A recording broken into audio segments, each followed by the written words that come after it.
কারাগারের অন্ধকার একটি সেলে দিনের পর দিন বন্দী হয়ে আছেন একজন মানুষ। 3 দিনের কঠিন রিমান্ডেও তার মুখ থেকে বের করা যায়নি কোনো অপরাধের স্বীকারোক্তি। শত চাপের মুখেও তিনি শুধু একটাই কথা বলে চলেছেন, আমি নির্দোষ, আমি এই কাজ করিনি। অন্যদিকে আদালতের সামনে দাঁড়িয়ে একজন অন্তঃসত্ত্বা কিশোরী আঙুল তুলেছে তারই দিকে। দুজনের কথায় আকাশ পাতাল তফাৎ। পুলিশ যখন তাকে আদালত থেকে কারাগারে নিয়ে যাচ্ছিল তখন মাদ্রাসা শিক্ষক আমানুল্লাহকে দেখা যায় খুবই বিধ্বস্ত অবস্থায় দাঁড়িয়ে আছেন। রিমান্ডে তার সাথে কি করা হয়েছে তা হুজুরের চেহারা দেখলেই অনুমান করা যায়। প্রিয় দর্শক, গুরুত্বপূর্ণ এমন কিছু ভিডিও আপনাদের মাঝে শেয়ার করতে যাচ্ছি। শিরোনাম দেখেছেন, বুঝতে পেরেছেন ভিডিওটি কতটুকু গুরুত্বপূর্ণ, তাই একদম না টেনে আসুন একটি লাইক করে শেষ পর্যন্ত ভিডিওটি দেখতে থাকি। কারাগারের অন্ধকার একটি সেলে দিনের পর দিন বন্দী হয়ে আছেন একজন মানুষ। 3 দিনের কঠিন রিমান্ডেও তার মুখ থেকে বের করা যায়নি কোনো অপরাধের স্বীকারোক্তি। শত চাপের মুখেও তিনি শুধু একটাই কথা বলে চলেছেন, আমি নির্দোষ, আমি এই কাজ করিনি। অন্যদিকে আদালতের সামনে দাঁড়িয়ে একজন অন্তঃসত্ত্বা কিশোরী আঙুল তুলেছে তারই দিকে। দুজনের কথায় আকাশ পাতাল তফাৎ। একজন বলছে সাদা, অন্যজন বলছে কালো। প্রশ্ন হচ্ছে, কে সেই মিথ্যুক? একজন মাদ্রাসা শিক্ষক কি সত্যি এত বড় অপরাধ করতে পারেন, নাকি একজন নিরীহ মানুষকে পরিকল্পিতভাবে ফাঁসানো হয়েছে? আসল সত্যটা লুকিয়ে আছে এমন একটি জায়গায় যা শুনলে আপনার চোখ কপালে উঠবে। রহস্যময় এক ডাক্তার উধাও, মেয়ের নানার দৌড়ে পালানো, আর ডিএনএ টেস্ট নিয়ে এক জটিল সমীকরণ। সব মিলিয়ে নেত্রকোনার এই ঘটনা হার মানাবে যে কোনো সিনেমার থ্রিলার গল্পকেও। আসল অপরাধী কে? সত্য কি কখনো সামনে আসবে?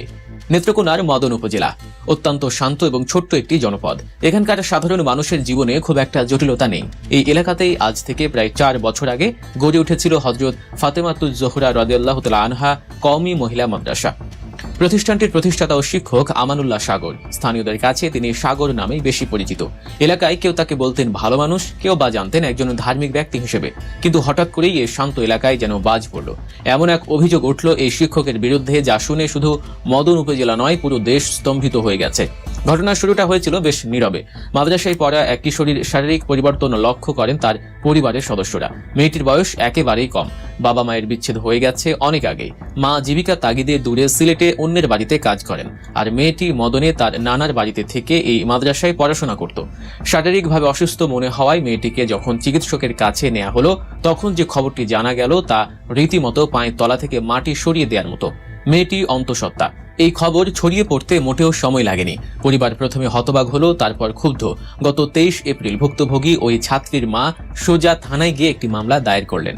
মামলার প্রধান আসামি করা হলো মাদ্রাসা শিক্ষক আমানুল্লাহ সাগরকে, এবং তার সাথে সহযোগী হিসেবে নাম দেওয়া হলো তার ভাই মামুন মিয়ার। অভিযোগের বিবরণ অনুযায়ী সাগর তার মাদ্রাসার ভেতরেই এই জঘন্য কাজ করেছেন, আর তার ভাই পুরো ঘটনা ধামাচাপা দেওয়ার চেষ্টা করেছেন।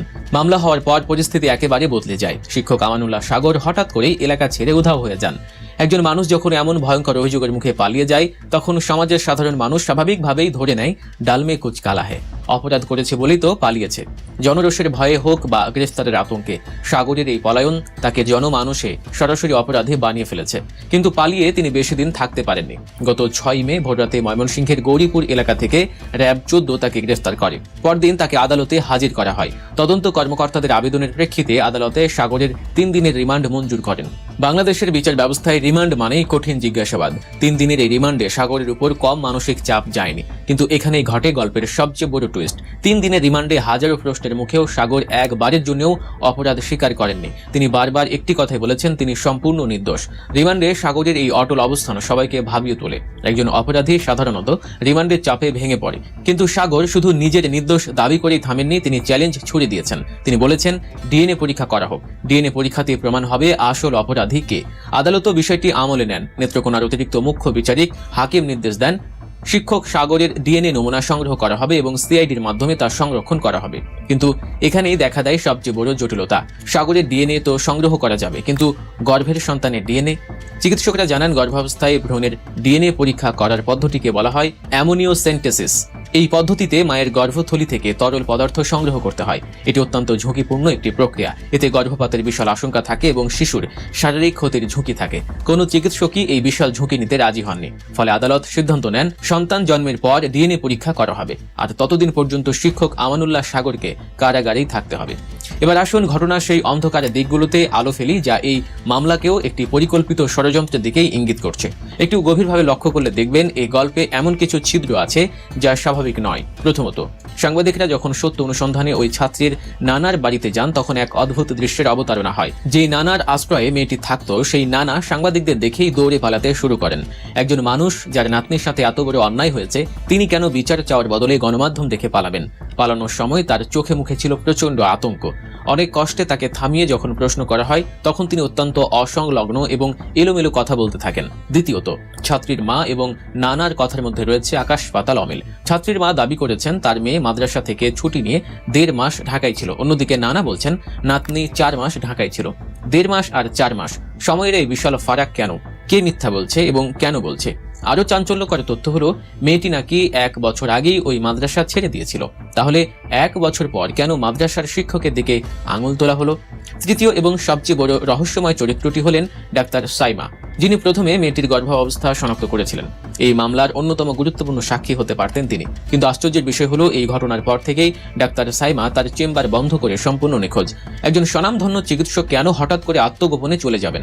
তার পলায়ন কি প্রমাণ করে না যে তিনি কোনো বিশাল চক্রান্তের অংশ ছিলেন অথবা তিনি কোনো অদৃশ্য শক্তির হুমকিতে আছেন? এই ঘটনা আমাদের মনে করিয়ে দেয় ফেনীর পরশুরামের সেই বহুল আলোচিত ঘটনার কথা। সেখানেও এক মাদ্রাসার ছাত্রীকে অন্তঃসত্ত্বা করার অভিযোগে মসজিদের ইমাম মোজাফফর আহমেদকে ফাঁসানো হয়েছিল। সামাজিকভাবে তাকে চরম হেয় করা হয়, মিডিয়া ট্রায়াল হয় এবং তাকে দিনের পর দিন জেল খাটতে হয়। কিন্তু সন্তান জন্মের পর যখন ডিএনএ টেস্ট করা হলো তখন দেখা গেল ইমাম সম্পূর্ণ নির্দোষ। আসল অপরাধী ছিল অন্য কেউ। একজন নিরপরাধ ইমামের জীবনের যে অমূল্য সময় এবং সম্মান নষ্ট হয়েছিল তা কি সমাজ ফিরিয়ে দিতে পেরেছিল? নেত্রকোনার মদনের ঘটনাটিও কি একই পথে হাঁটছে? একজন শিক্ষক যিনি বুক ফুলিয়ে ডিএনএ টেস্ট চাইছেন, অন্যদিকে অভিযোগকারী পরিবার সাংবাদিকদের দেখে পালাচ্ছে, ডাক্তার উধাও হয়ে গেছে। এই সমীকরণগুলো মেলালে একজন বিবেকবান মানুষের মনে প্রশ্ন জাগতেই বাধ্য। ডিএনএ টেস্টের রিপোর্ট আসার আগ পর্যন্ত সাগরকে হয়তো জেলের 4 দেয়ালের ভেতরেই দিন কাটাতে হবে। কিন্তু যদি রিপোর্টে প্রমাণিত হয় যে তিনি নির্দোষ, তাহলে সমাজের এই যে বিচারহীনতার সংস্কৃতি, মিডিয়া ট্রায়াল আর একটা মানুষের জীবন ধ্বংস করে দেওয়ার এই খেলা, এর দায় কে নেবে? সত্যি কি সাগর অপরাধী নাকি তিনি কোনো ভয়ঙ্কর নোংরা রাজনীতির শিকার? আসল অপরাধী কি তবে ওই ছাত্রীর পরিবারের কাছের কেউ, যাকে বাঁচাতেই নিরীহ শিক্ষকের ঘাড়ে দোষ চাপানো হয়েছে? উত্তরটা লুকিয়ে আছে সময়ের হাতে এবং সেই ডিএনএ রিপোর্টের ভেতর। পুরো ঘটনাটি নিয়ে আপনাদের বিশ্লেষণ কি বলে? আসল অপরাধী কে হতে পারে বলে আপনি মনে করেন? আপনার মূল্যবান মতামত অবশ্যই কমেন্ট করে আমাদের জানান আর ভিডিওটি শেয়ার করে প্রিয় দর্শক, সম্পূর্ণ ভিডিওটি দেখলেন, বুঝতে পেরেছেন ভিডিওটি অত্যন্ত গুরুত্বপূর্ণ। আমরা ব্রেকিং নিউজ এবং তাজা খবরগুলো আপনাদের মাঝে প্রচার করে থাকি। অবশ্যই আমাদের চ্যানেলটিকে সাবস্ক্রাইব করে রাখলে নিত্য নতুন সকল আপডেট এবং ব্রেকিং নিউজগুলো আপনারা পেয়ে যাবেন। তাই এখনই আমাদের চ্যানেলটিকে সাবস্ক্রাইব করে পাশে থাকা বেল বাটনটি অন করে দিন। বিদায় নিচ্ছি, দেখা হবে অন্য কোনো ভিডিওতে। সেই পর্যন্ত ভালো থাকুন, সুস্থ থাকুন। আসসালামু আলাইকুম রহমতুল্লাহ।